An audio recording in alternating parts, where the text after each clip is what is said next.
নমস্কার, রেসিপি সংসার নতুন একটি ব্লগে আপনাদের স্বাগত জানাই। আবার চলে আসলাম নতুন একটি ব্লগ নিয়ে।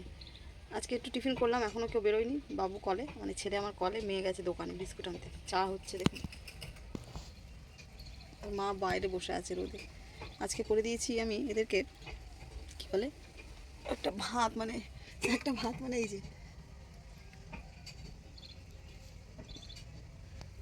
বুঝতে পারছেন, মানে শিম, পালং শাক, গাজর, আলু এসব দিয়ে একটা ফেনা ভাত, ডালে চালে দিয়ে ফেনা ভাত মতন করে দিয়েছি।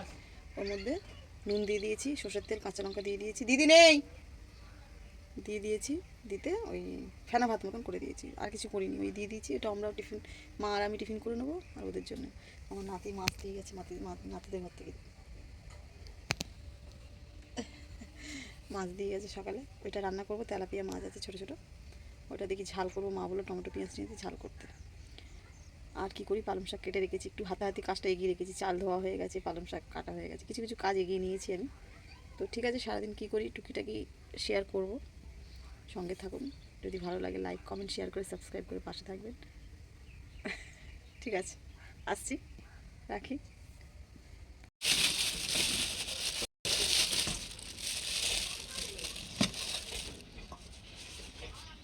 এই মাছগুলো দিয়ে গেল আমার নাতি। নাতি দেয়নি, নাতির বাড়ি থেকে দিয়েছে। নাতি দেবে না, ওর রাইড বেঁধে যাবে। ওর ঘর থেকে যদি কিছু নিয়ে আসা হয় ঝামেলা বেঁধে যাবে। দেখি কি করি, রান্না পরে কাটাকুটি করবো। হাজার হাজার টাকা, 1000 টাকা আমি নিয়ে নিই তো। গায়ে তোর দিয়ে হাওয়া উঠছে রে। আমি তো তোকে 3000 টাকা দিয়েছি। এটা সরা, এটা সরা। হ্যাঁ না, 3000 দিদাকে বিস্কুট দেয়। 145 টাকা আছে। আর তোর ইয়ে কী বলে, হ্যাঁ 100 টাকা, 100 টাকা আছে। আর ব্যাস, আর কিছু নেই তোর আমার কাছে। না 300 টাকাও পাবো না তোর কাছে। কারণ তোর কাছে আমি পাবো কাটা আর আম্বানি। আচ্ছা, 200 টাকাটা সামনে সপ্তাহে কাটতে বললি তাই তো, 200 টাকাটা। আরে ওই ইয়ের দুধের, খেয়ে নিচ্ছে দুধেরটা ওরা সামনে সপ্তাহ দিবি। তাহলে এই সপ্তাহ থেকে, এই সপ্তাহে তুই দিচ্ছিস ওই 700 টাকা থেকে 100 টাকার যেটা পাবো 800 টাকা।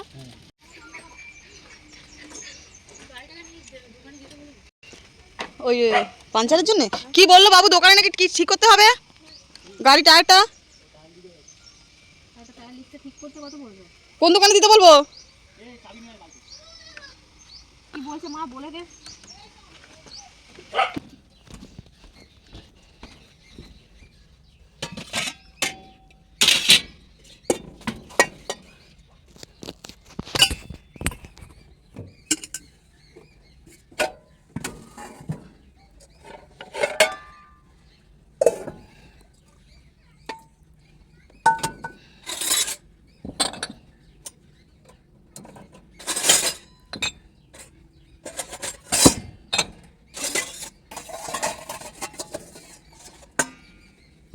মাছ কাটলাম, টিফিন চা এসব খাওয়া হলো, সেই বাসনগুলো মাজলাম। তারপর আরও অল্প কটা জামা কাপড় ছিল, সেটা কাচলাম। ঠাকুরের বাসন মাজলাম, নিজে এই মাকে গরম জল দিলাম। মাছ স্নানে গেছে, এবার এই ঘরের কাজটুকু বাকি আছে সেরে আমিও যাবো স্নান করতে। ঘড়ি না ঘোড়া, দেখতে দেখতে সময় চলে যাচ্ছে। আমি কাজ করে উঠে পাচ্ছি না, কাজ করে সময় পাচ্ছি না। আমি দেখুন না, ঘর এক হাঁটু, কোনটা ছেড়ে কোনটা গোছাবো।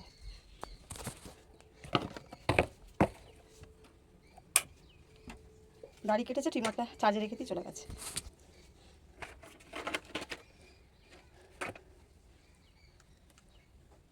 আচ্ছা, উঠেছি টাইমে, কিন্তু আমার মনে হয় আরও ভোরবেলা আগের মতন আমাকে শুরু করতে হবে। আগে আমি 5:30, মানে আগে বলতে আপনার দাদা যখন টিফিন নিয়ে যেত সকালে ভোরবেলা, তাহলে তখন গরম ভাত ফাত করতাম। মেয়ে যখন 7টা বেরোতো তখন ওই 3টের সময় উঠতাম, 3টে 3:30 মধ্যে উঠে যেতাম। উঠে 5টা, 5:30, 6টার মধ্যে আমার রান্না বান্না হয়ে যেত, ওদের জন্য টিফিনটা নিয়ে চলে যেত। তারপর ওটা ধরলাম 5:30, কাজ যেরকম সেরকম টাইমিং হিসাবে উঠতাম। এখন উঠি 7টা, 7:30, কোনো সময় এখন 6:30 ঘুম ভাঙে, কিন্তু আমার চোখ খোলে না, উঠতে ইচ্ছা করে না বিছনা ছেড়ে। অপারেশনের পর থেকে আমার একটু লেট এরকম হয়, একটু বলতে ভালোই লেট হয়, বুঝতেই পারছেন তো আপনারা। ভালো লেট বলতে 7টা 8টা মানে লেটই, 7টা 7:30 মানে লেট। এমনও হয়েছে যখন সদ্য অপারেশন করে এসেছি তখন আমি উঠতাম তখন 8টা বেজে যেত, ঘুমিয়ে থাকতো। মানে তখন তো আর একটা ঘুমের নেশা ছিল, শরীরটা দুর্বল ছিল, অসুস্থ ছিল, সেই কারণে। আর বলবেন না, এখন তাড়াতাড়ি করে না উঠলে দেখি হচ্ছে না, টাইমটা আমি ঠিক মেনটেন করতে পারছি না, বুঝলেন তো, ভীষণ টাইমের সমস্যা হচ্ছে। চুলটা আসছেনি, কালকে তেল দিয়ে নিই, কালকে মাথাটা ঘষেছিলাম, কাল তেলটা দিয়ে দিলে ভালো হতো। আজ আর তেল দেবো না, আজও দেবো না, রোববারও দেবো না, সোমবার দেবো। এই হচ্ছে সমস্যা, মনে করে তেলটা না দিয়ে দিলে, এই কালকে দিইনি বলে আমার এখন 2টো দিন তেল দিতে পারবো না। একটু জল খাবো, গলা শুকিয়ে যাচ্ছে, বিছনাটা গোছানো হয়নি এখনো, বলবেন না, মাথা খারাপ হয়ে যাচ্ছে। ঠিক আছে, আসি, টুকিটাকি কী করি শেয়ার করছি, কেমন, রাখছি। তো চলে এসেছি, স্নান টান হয়ে গেছে, পুজো দেওয়া হয়ে গেছে, রান্নায় বসবো, রান্নার জোগাড়ে আলু ফালু সবজি টবজিগুলো ছাড়িয়ে রেখেছি, চাল ধুয়ে রেখেছি, কুমড়োটা কাটবো, মাছের ঝাল করবো, দেখি কী কী করি। এত তাড়াহুড়ো করে কাজ করা সম্ভব হয় না, প্রচণ্ড তাড়া। এই ভাত খাবি, ভাত খাবি, খাবি না? ঠিক আছে, তাহলে সারাদিন কী করি টুকিটাকি শেয়ার করবো, সঙ্গে থাকুন, কেমন।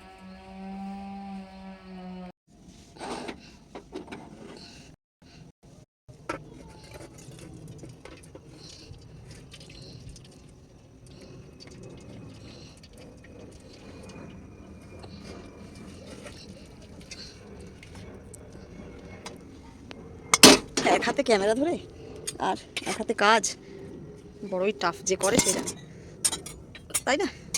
আমার মতন কে কে আছো এইভাবে এক হাতে সমস্ত কাজ সামলাও মাঝে মাঝে, একটু কমেন্টে জানি। হয়ে গেছে আমার রান্না মোটামুটি।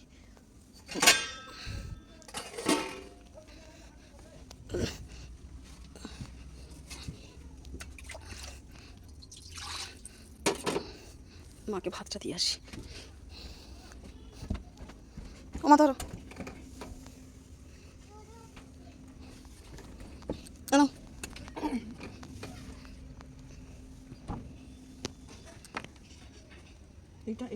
ওটা মাছ, ওটা পালং শাক।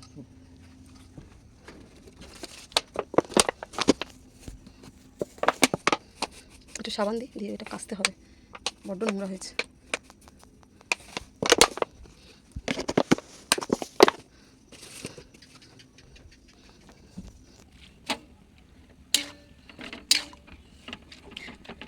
নেতা রান্না হচ্ছে, নেতা ভাতের হাঁড়ি নেতা, এত আঠা হয়ে গেছিল না বলার মতন না, কিছুতেই কাজ করতে পারছিলাম না।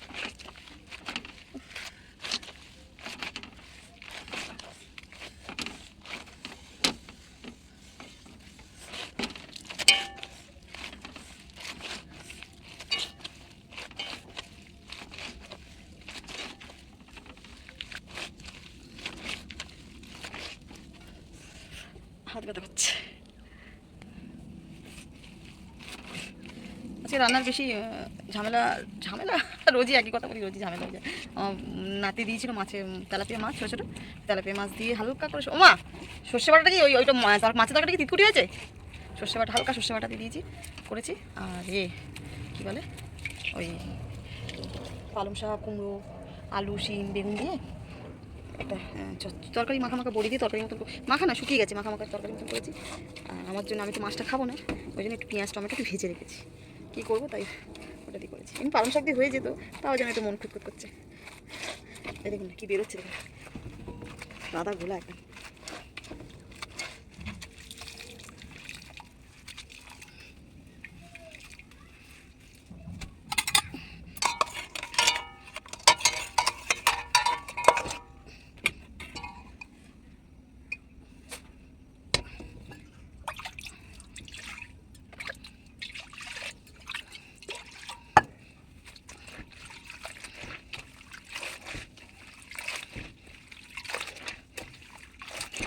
দেখছেন যত ধোবো ততই গোলা বেরোবে।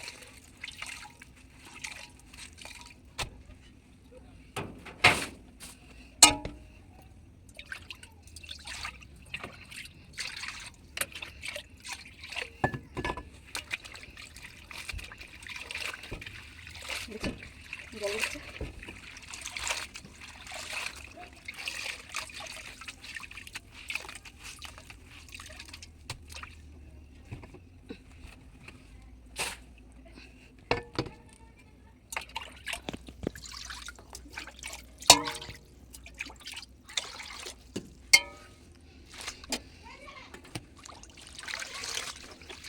এখনো পরিষ্কার হয়নি, এই গ্যাসের কাজটা করে নিই। এই যে